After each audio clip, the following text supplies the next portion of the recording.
കറിയാണ് ഇതിന് ഉണ്ടാക്കാൻ പോകുന്നത്. അപ്പം നമ്മൾ പപ്പടം പൊടിയായിട്ട് മുറിച്ചിട്ടിട്ടുണ്ട്. ഇനി നമുക്കിതൊന്ന് വറുത്ത് കോരാം.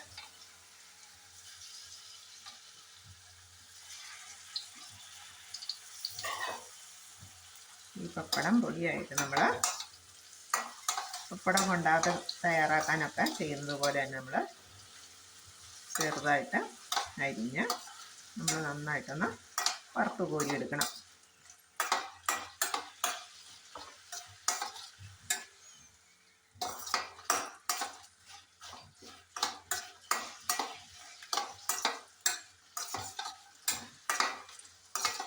എല്ലാവരും തയ്യാറാക്കിയിട്ടുള്ളതായിരിക്കാം ഈ കറി അല്ലേ?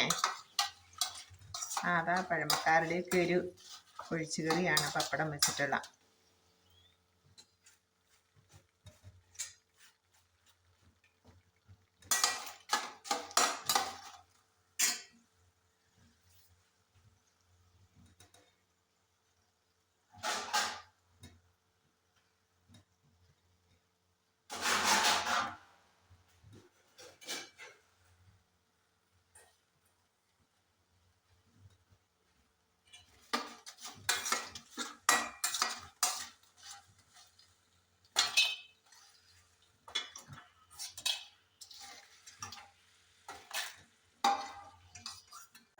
പപ്പടം വറുത്തെടുത്തിട്ടുണ്ട്, ചെറുതായിട്ട് അരിഞ്ഞ് വറുത്തെടുത്തിട്ടുണ്ട്.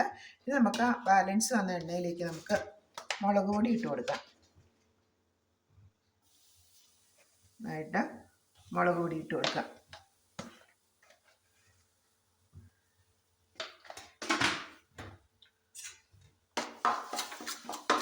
ഈ മുളക് പൊടി നന്നായിട്ട്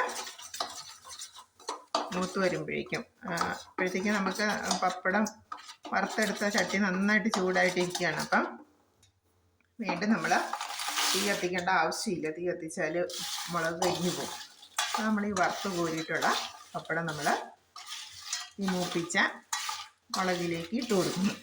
ആ പപ്പടത്തിൻ്റെ ഉപ്പും നമ്മൾ ഇട്ട് കൊടുത്ത മുളക് പൊടിയുടെ മുളകും എല്ലാം കൂടെ പിടിച്ച് കഴിയുമ്പോഴത്തേക്കും നല്ല ടേസ്റ്റായിരിക്കും. ഇത് നമുക്കൊരു ഉപ്പേരി പോലെയൊക്കെ ചോറിൻ്റെ കൂടെ കഴിക്കാനായിട്ട്. ഇത് നമുക്ക് ടിന്നിലടച്ച് കുറച്ച് ദിവസങ്ങളോളം ആഴ്ചകളോളം കേടുകൂടാതെ നമുക്ക് സൂക്ഷിക്കാനായിട്ട് പറ്റും. ലഞ്ച് ബോക്സിലൊക്കെ പുറത്തേക്ക് ജോലിക്ക് പോകുന്നവർക്ക് ലഞ്ച് ബോക്സിലൊക്കെ നമുക്ക് ഒരു സൈഡ് ഡിഷായിട്ട് നമുക്ക് ഉച്ചയൂണിന് നമുക്ക് കൊണ്ടുപോകാം. പിന്നെ കുട്ടികൾക്കൊക്കെ വളരെ ഇഷ്ടപ്പെടും ചോറ് കഴിക്കുമ്പോഴത്തേക്കും.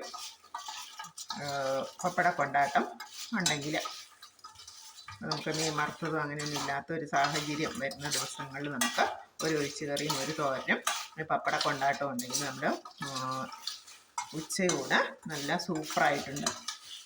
ഇതാണ് നമ്മുടെ പപ്പട കൊണ്ടാട്ടത്തിൻ്റെ റെസിപ്പി. വളരെ എളുപ്പമാണ്. പപ്പടം ചെറുതായിട്ട്